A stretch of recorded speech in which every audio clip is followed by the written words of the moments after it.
Welcome to the Kottke Ride Home for Wednesday, April 28th, 2021. I'm Jackson Bird. It's time for a toilet revolution. No, I'm not just talking about bidets. Our wastewater systems are dangerously out of date, but sustainable innovations could be just around the U-bend. Plus, the future of contact lenses is bright, or not if you preferred they block the sun. And Apple dropped a very pandemic-themed update to their emojis. Here are some of the cool things from the news today. Of the many changes we're likely to see from the pandemic, hopefully our toilets will be one of them. And not just an increased usage in bidets, although that would probably be a good thing, but a total overhaul of the system. Like so much else, the pandemic has revealed a lot of pain points related to our toilets and sewage systems. Chelsea Ward, a science and environmental journalist and author of the new book Pipe Dreams, The Urgent Global Quest to Transform the Toilet, explained the situation in Wired, noting first that the technology behind the systems we use were developed over a century ago, when the world was a much different place with much different challenges. And it's not just the tech and concepts that are outdated. The actual hardware is too. A lot of our wastewater infrastructure here in the United States is on its last breath, and the funding to replace or properly maintain it just hasn't been there.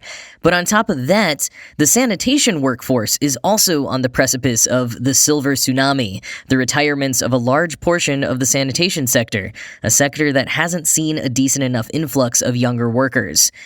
Wald elaborates in Wired, quote, "Evidence of our failing systems is all around us. Combined sewers, a flawed design still common in many cities with older systems, overflow during rainfalls, releasing potentially infectious pathogens into waterways, along with the trash, nutrients, chemicals, and pharmaceuticals that make it into our sewers. Failing septic tanks contaminate soil and groundwater, and wet wipes and other trash, on a dramatic rise since the pandemic, create enormous clogs that lead to sewage backups. Extreme events, driven in part by climate change, tax these systems even further. In the past year, major flooding from Tennessee to Australia left residents awash in sewage-contaminated waters. In August, a series of unlikely power failures during a major heatwave in California caused a wastewater treatment plant to spill 50,000 gallons of raw and partially treated sewage into the Oakland estuary, just when people would have wanted to take a dip and open their windows to cool off. In February 2021, Texas got blasted with cold, leaving people without running taps and heat for days. One hospital trucked in water just for the purpose of flushing toilets. Inmates in prisons and jails endured days of filth. And not only do conventional wastewater systems fail, they're too often absent. More than half of the world's population doesn't have safely managed sanitation, in which their poop makes it to treatment. That includes an estimated 2 million Americans who don't have complete plumbing, which leads directly to health conditions ranging from skin rashes to diarrhea to hookworm, and indirectly to many other kinds of illness and suffering." End quote. And the pandemic shone a brighter light on limited access to public toilets, which disproportionately affects people who are unhoused, as well as the elderly, pregnant, and those with various medical conditions. So what the heck is the solution here? Well, fortunately, there are a lot of potential solutions. Wald sums them up as the need to rebuild conventional infrastructure and adopt more recent innovations and encourage other new innovations, all with the goal of healthier, more sustainable, more equitable toilets. With some federal funding that does seem to be coming from the Biden administration's infrastructure bill, Wald suggests the following could happen. Quote, "Where centralized infrastructure already exists, cities can use both established and new tools to mine sewage for heat, water, nutrients, chemicals, and precious metals, as well as for biogas and other forms of fuel far more than they already do. Digital sensors suited for the harsh sewer environment can help overtaxed systems use pipes more intelligently and reduce spills. Novel installations can pull used toilet paper out of sewage streams before it gets to treatment and recycle it into cellulose, a raw material with broad applications, or even valuable industrial chemicals. With the right tools, even fatbergs, congealed masses of trash that cause damaging and expensive sewer clogs, can become biofuel thanks to the oils, fats, and grease in them, although it would be better for people to stop flushing wipes and disposing of oils down drains altogether." End quote. And there are a ton of other possible innovations that have been proposed or are being worked on, like systems that treat toilet waste and reuse water on site, sanitation pickup services, and urine diverting toilets, which Wald compares to recycling bins because they separate the high nutrient, low pathogen urine from feces and water. In addition to hitting the goals of being healthy, sustainable, and equitable, solutions like these actively create resources, could adapt with or withstand extreme events, and would be great job creators, specifically creating jobs for younger folks interested in environmental justice. Of course, in addition to funding and government backing, these innovations will also likely require a bit of a mindset shift from many of us. We're probably going to see our bathroom habits change in the name of sustainability in some ways at some point in our future, so it's time to start getting used to that idea now. And remember a while back on the show how I mentioned that some cities have been analyzing sewage for signs of coronavirus to predict outbreaks? That's not a trait unique to COVID-19. Tons of information can be gleaned from stool samples, which, when you think about it, is basically what sewage is, a big collective stool sample. And Wald thinks we may see medical toilets in the future, which would notify us when we become infected with something.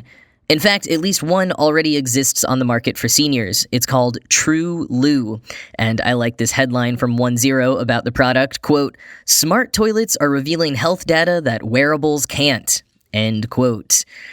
And as for access to public restrooms, there are a number of designs being trialed in various cities for freestanding, modular public restrooms, and other cities like London and Washington, D.C. have also considered implementing programs which would pay businesses to open their bathrooms to the public. And I know, at least here in New York City, a place notorious for its lack of public restrooms, the push for more of them has heightened exponentially throughout the pandemic, as businesses closed or didn't allow people to go inside. So there's a lot that needs to be done, but fortunately, a lot of smart people coming up with solutions, and hopefully the pandemic has shown enough people how dire the situation is that some of those solutions might even get the backing they need to be implemented. Talking about toilets will never be a super popular topic, but as Wald says, quote, "Nearly every human drama comes with a toilet aspect, whether we want to talk about it or not," end quote.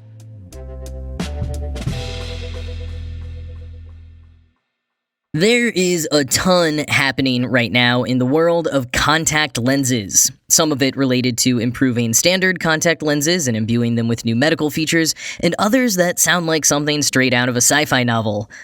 Starting with the medical side of things. Bishak Raut, writing in The Conversation, shared how researchers at the Hong Kong University of Science and Technology are working on a contact lens that would continuously monitor the change in pressure within your eyeballs, or your intraocular pressure, and then would release the necessary drugs as treatment. And this is specifically designed with glaucoma patients in mind.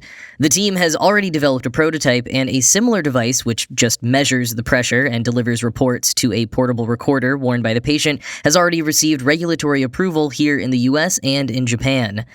There's also already transition lens versions of contact lenses on the market, which, you act like sunglasses when you walk into the sunlight, which blows my mind enough. But a startup in California called Mojo Vision is working on contact lenses with built-in LCD displays to show things like directions, phone notifications, basically everything Google Glass was trying to do, but, in your eye. So both less nerdy and obvious looking, but also kind of horrifying, at least to me. I still need to get used to this idea. And, it's not without concerns. Quoting The Conversation, "Thanks to the ubiquity of electronic devices, we are currently living in a world constantly bathed in electromagnetic radiation. Although a clear consensus is absent, studies have pointed out that exposure to electromagnetic radiation could possibly induce some effects in human tissue. Engineers in South Korea have applied a layer of graphene to contact lenses to help shield the eyes from electromagnetic radiation. The thin graphene layer also reduces dehydration." End quote. And elements like those graphene layers or the nano-sized polymer films like Raut is working on is where some of the biggest and most complicated work is being done right now on contact lenses. Even though Raut teases the potential that we could soon use contact lenses to zoom in on things, it's important that a lot of the less exciting elements of comfort and safety get hammered out first. And I'm still not sure how I feel about a world where there's no way to know if someone is accessing a bunch of information about you online via their contact lenses while you're having a conversation with them. But the advancements in the science and technology behind it is definitely fascinating.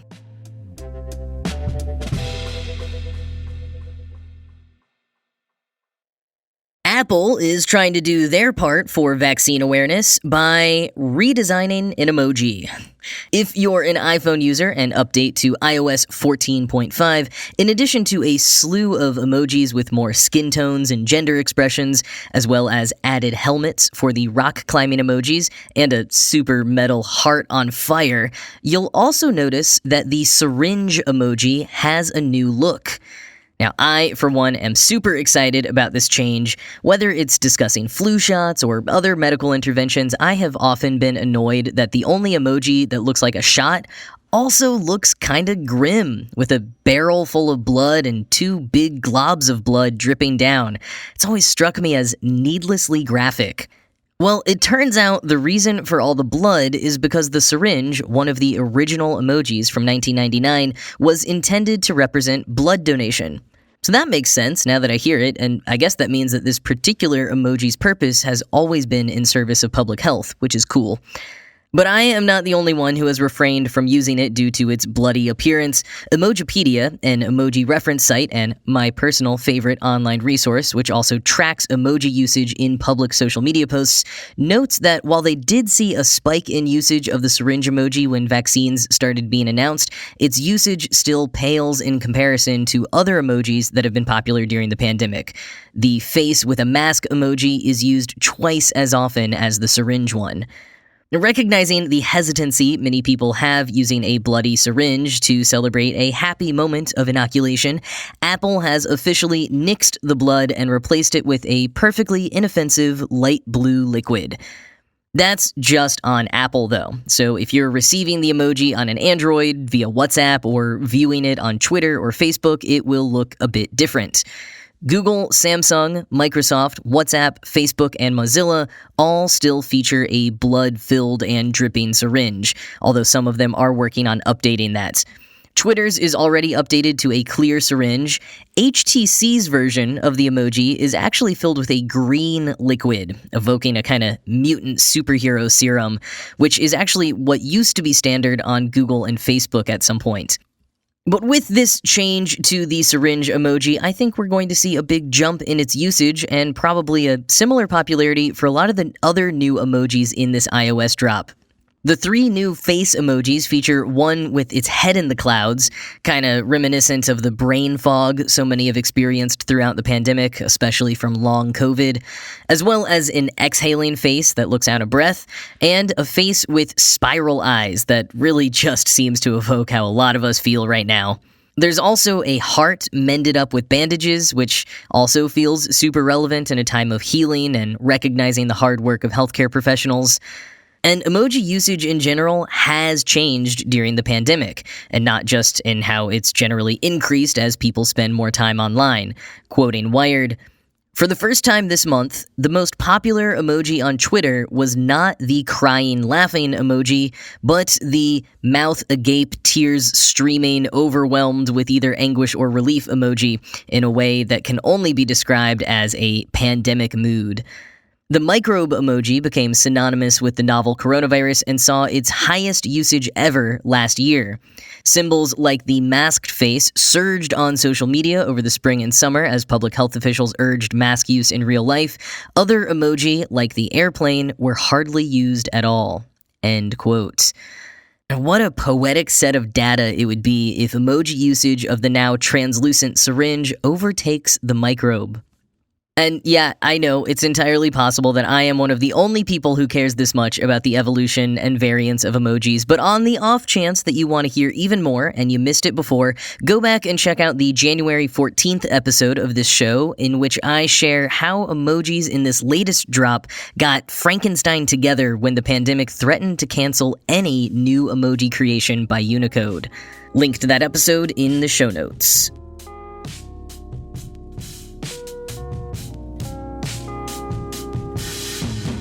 Well, I told you the flood of Great Gatsby adaptations would be coming now that the F. Scott Fitzgerald novel is officially in the public domain, and today it was announced that Florence Welch of the band Florence and the Machine is writing a musical version of The Great Gatsby.